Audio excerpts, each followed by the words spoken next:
जय हिंद साथियों, मैं देवेंद्र कड़वासरा आप सबका समर्पण संस्थान नौहर पर स्वागत करता हूं। कैसे हो दोस्तों? उम्मीद करते हैं सब अच्छे होंगे, आपकी तैयारी भी ठीक चल रही होगी। आज की क्लास में हम रीजनिंग के कुछ महत्वपूर्ण प्रश्न करते हैं। सबसे पहला क्वेश्चन हम लेकर के आए हैं कैलेंडर टॉपिक से, जो कि आरपीएससी स्कूल व्याख्याता में पूछा हुआ सवाल है। और उसने पूछा है कि एक वर्ष में निम्नलिखित में से कौन से 2 महीने का कैलेंडर समान होगा। देखिए, इनको करने का तरीका रहता है कि आपको जैसे ऑप्शन पहला दिया है उसमें देखो जून दे रखा है, और जून का महीना कब समान होगा? अक्टूबर के साथ समान होगा, ये चेक करना है।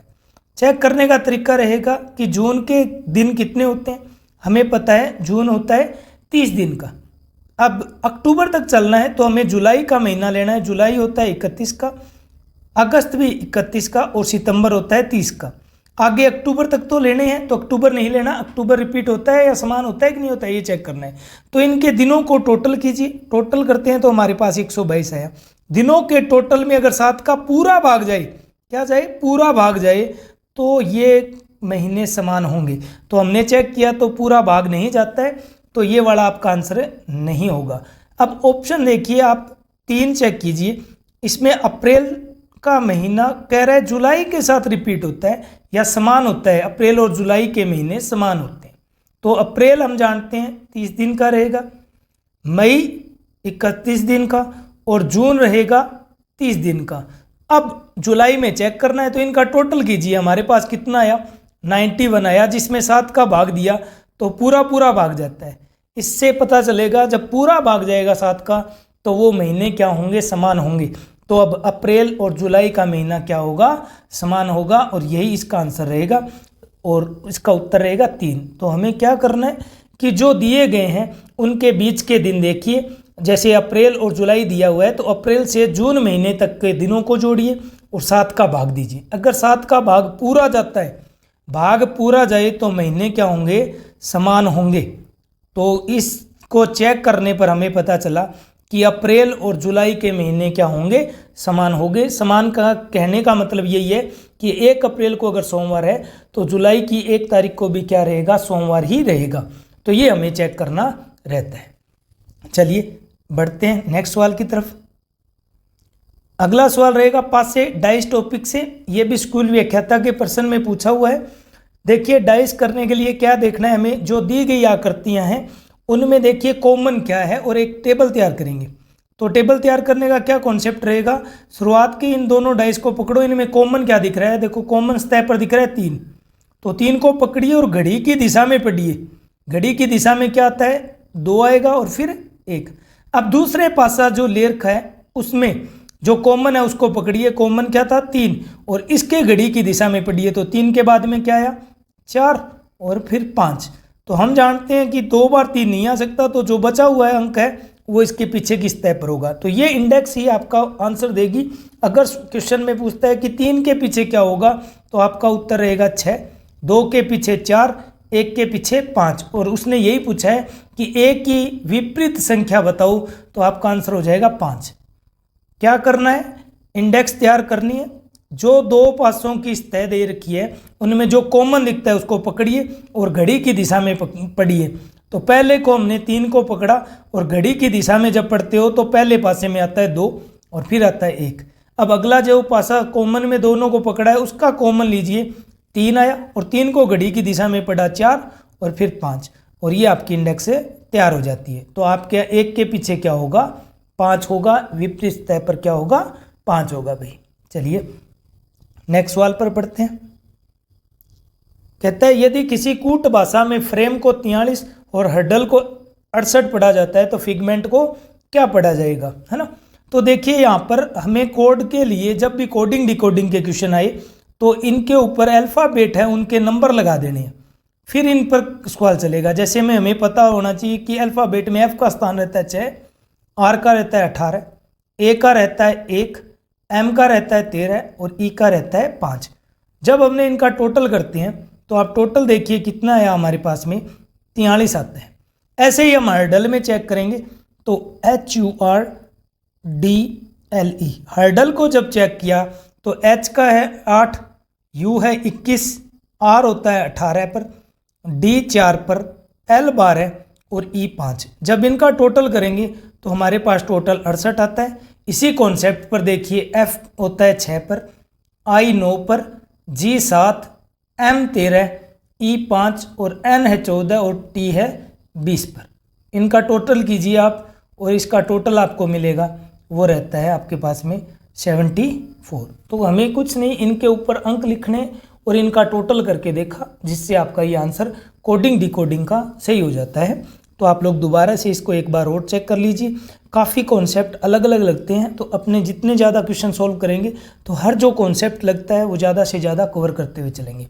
फिर भी किसी साथी को लगता है कि टॉपिक वाइज आपके रीजनिंग के क्वेश्चन आने चाहिए, तो आप ज़रूर कमेंट बॉक्स में दीजिए और राय दीजिए कि क्या हम और अच्छा कर सकते हैं, बेहतर कर सकते हैं, कि आपके स्कूल व्याख्याता हुआ, जेल प्रहरी हुआ, एसएससी और रेलवे के एग्जाम में रीजनिंग के आप क्वेश्चन कोई भी गलत ना करें, अच्छे से अच्छे तरीके से अटैम्प्ट किया जाए और आपका सिलेक्शन पक्का हो गई। नेक्स्ट सवाल है, मिसिंग करैक्टर बोल सकते हो या मिसिंग नंबर बोल सकते हो, कि अगला अनुक्रम में अगला पद क्या होगा।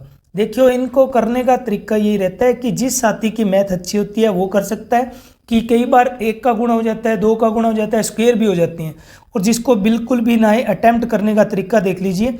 8 है, 8 के बाद में 10, फिर 18 है, फिर 44 और फिर है अपने पास 124। तो जब भी कुछ ना समझ में आए तो इनको नीचे तक सीरीज को लेके जाओ, इनके गैप लिखते हुए चलो।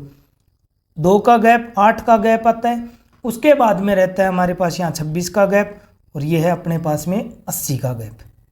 यहाँ से या तो आपको पता चल जाएगा कि क्या कुछ हो रहा है, अगर नहीं चले तो वापस से इन दोनों का गैप और देखिए 6 का हुआ, इन दोनों का गैप 18 का रहा, इन दोनों का गैप हमारे पास में 54 का रहा।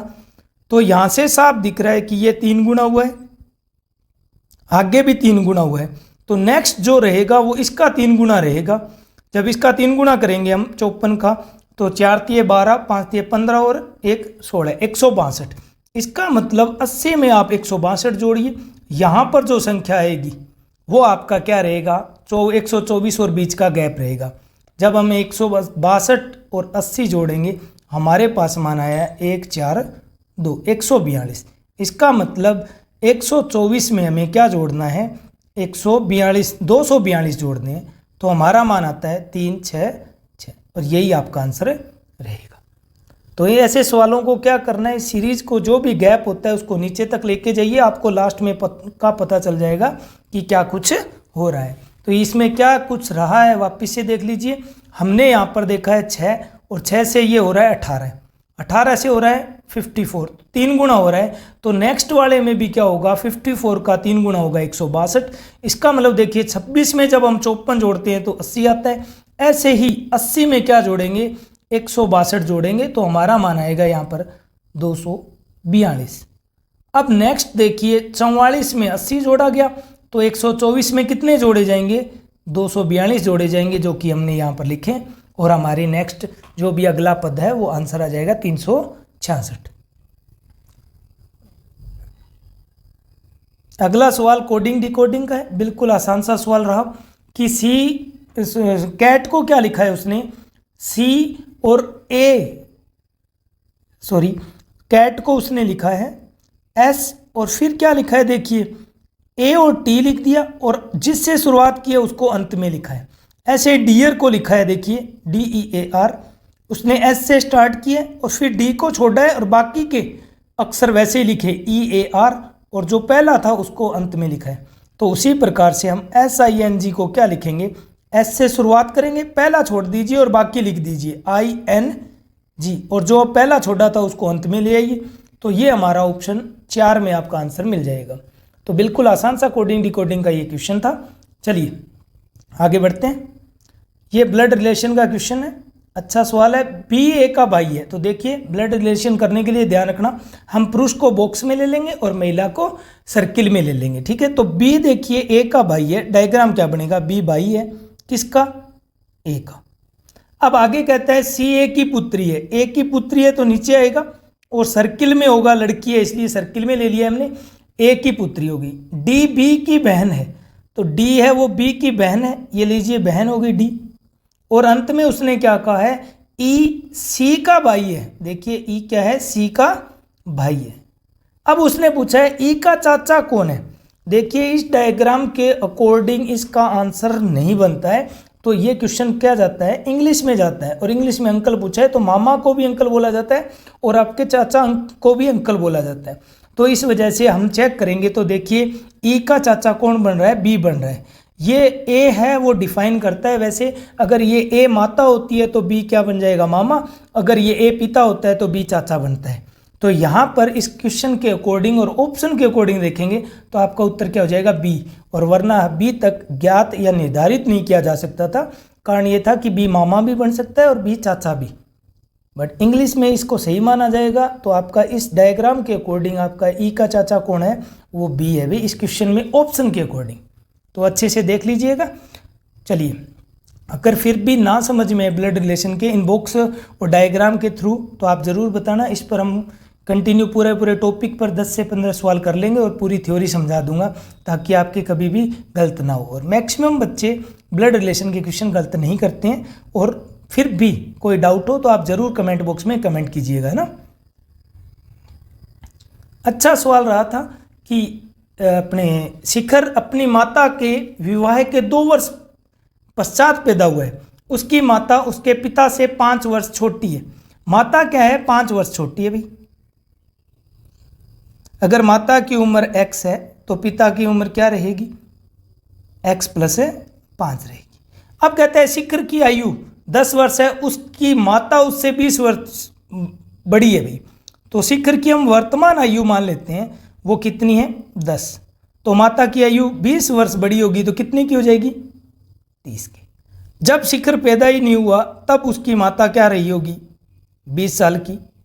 इसका मतलब वो पैदा ही हुआ है। और वो होता कब है, उसकी शादी के 2 साल बाद में पैदा होता है। इसका मतलब शादी के टाइम माता की उम्र क्या रही होगी, इससे 2 कम और कर दीजिए, 18 की रही होगी।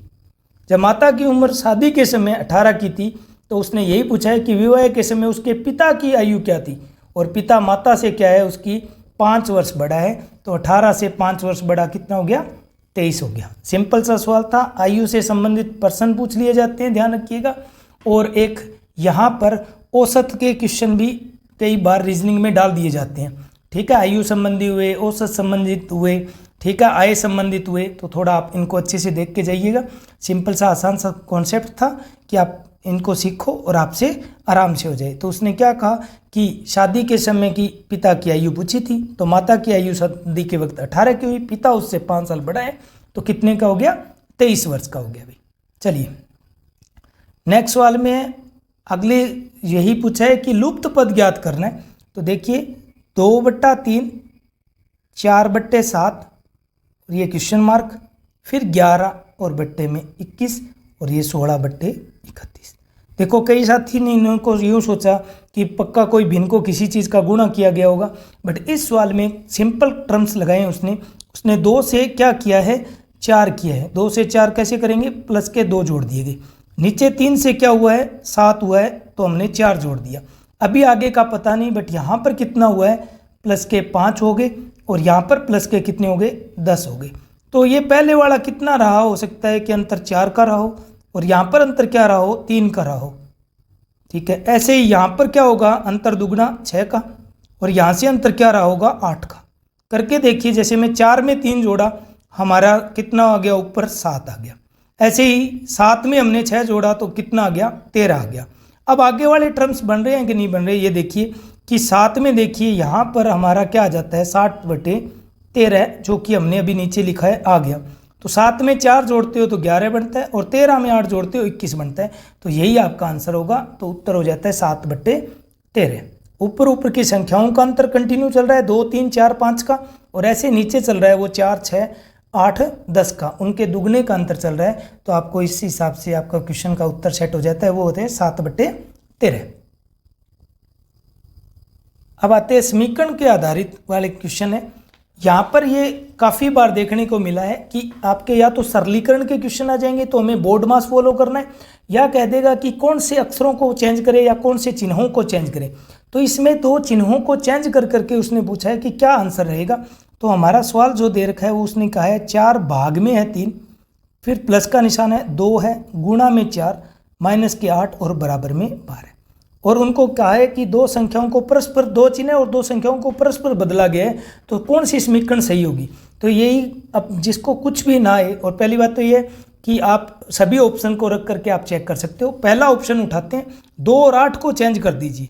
2 और 8 को चेंज किया तो यहाँ पर 2 की जगह 8 आ गया और 8 की जगह 2 आ गया। और फिर उसने क्या कहा है, भाग को गुणा में कन्वर्ट कर दो और गुणा को भाग में। तो यहाँ पर भाग को उसने लिखा है डिवाइड को मल्टीप्लाई में, और ऐसे ही गुणा को क्या कर दिया है, भाग में। और फिर देखिए, अगर ये 12 के बराबर होता है तो ये यही आपका आंसर होगा। तो सबसे पहले ध्यान रखिए, बोर्ड मास फॉलो करेंगे, BODMAS। यहाँ पर डिवाइड है, फिर मल्टीप्लाई है, फिर एडिशन है, सब्ट्रैक्शन है। ये आपका क्रम रहेगा। ब्रैकेट दिया हुआ नहीं है, ना ही ऑफ दिया हुआ है, तो हमें डिवाइड, मल्टीप्लाई, एडिशन और सब्ट्रैक्शन में देखना है। सबसे पहले डिवाइड सोल्व किया जाता है, तो हमारा 8 में 4 का भाग दिया गया 2 है। फिर मल्टीप्लाई सोल्व किया जाता है, 4 3 12 हुआ है, तो 12 और 2 14 हो गए, और उसमें से 2 घटाया गया है। जब हम 14 में से 2 घटाएंगे हमारा मान 12 रहेगा, और यहाँ भी क्या दे रखा है, 12 ही दे रखा है। इसका मतलब ये समीकरण को संतुष्ट करता है या सही बनती है, तो यही आपका आंसर हो जाएगा ए। अगर पहला ऑप्शन नहीं है तो ऑप्शन रखिए, आसानी से सवाल होगा, घबराने की जरूरत नहीं है। जो साथी स्कूल व्याख्याता की तैयारी कर रहे हैं, बेफिक्र होकर के ज़्यादा से ज़्यादा क्वेश्चन को देखिए। रीजनिंग सभी के लिए आसान है, बट एक क्वेश्चन आपको काफ़ी पीछे ले जाएगा। जैसा कि मैं कहता हूँ, आप कैलेंडर को अच्छे से करके जाइए, आप घड़ी को अच्छे से करके जाइए। ये दोनों एक अगर क्वेश्चन आते हैं तो आपको भीड़ से आगे ले जाएंगे। ध्यान रखिए, कैलेंडर और घड़ी अच्छे से पढ़ करके जाना भाई। चलिए आज का सवाल कर लेते हैं अपने। कहते हैं, निम्न में से कौन सा वेन आरेख मोटे पुरुष, नीली आंख वाले व्यक्ति और भारतीय में सही संबंध दर्शाता है। देखिए, दिए गए में से बेस्ट देखना होता है, हमेशा ध्यान रखिए। पहला आपका आंसर नहीं हो सकता, कारण ये रहता है कि ऑल की कंडीशन होती है ये, तो सारे भारतीय थोड़ी होंगे जिनके नीली आंखें होंगी, तो ये ऑप्शन नहीं होता है। इसका आंसर रहेगा आपके पास में 4। तो इसका पढ़ने का तरीका क्या रहेंगे कि कुछ मोटे पुरुष हो सकते हैं और उनके कुछ की आंखें नीली हो सकती है, सभी की तो नहीं हो सकती, और सारे के सारे भारतीय थोड़ी हो सकते हैं, कुछ भारतीय हो सकते हैं, कुछ बाहर के भी हो। तो ये आपका आंसर क्या रहेगा, 4 नंबर ज़्यादा सही रहेगा। दिए गए में से देखना होता है सदैव ही, ठीक है। तो ये वेन आरेख का क्वेश्चन था। उम्मीद करता हूँ सभी क्वेश्चन समझ में आए होंगे। आप अपने विचार जरूर दीजिएगा, और एक अच्छा पर्सन आप लोगों को करना है कि कैलेंडर पर मेहनत कीजिए। कैलेंडर में आ सकता है, जैसे में अभी चल रहा है 2025, तो कैलेंडर 2025 का कब रिपीट होता है बताना है आपको, कब रिपीट होता है। हमने पढ़ लिया कि महीना कब रिपीट होता है, अब उसी कॉन्सेप्ट पर इस बार आ सकता है कि 2025 या कोई साल दे देगा और पूछेगा यही कैलेंडर कब रिपीट होगा। महीने के में तो हमने क्या कॉन्सेप्ट पढ़ा कि जो बीच के महीने हैं जहाँ से चेक करना है, उनके दिनों में अगर टोटल में 7 का भाग जाता है तो वो महीने क्या हो जाएंगे, समान हो जाएंगे। तो ऐसे एक कैलेंडर देखना है कि 2025 का कैलेंडर कब हमारे दोबारा काम में आ सकता है। ये अच्छा क्वेश्चन रहेगा, जरूर नोट कर लेना। यहाँ पर 2025 की जगह सन चेंज होकर के आ सकता है, ठीक है। उम्मीद करता हूँ सभी को वीडियो पसंद आया होगा। अपने विचार जरूर दीजिए, ज़्यादा से ज़्यादा दोस्तों को शेयर कीजिए। जय हिंद, जय भारत। धन्यवाद साथियों।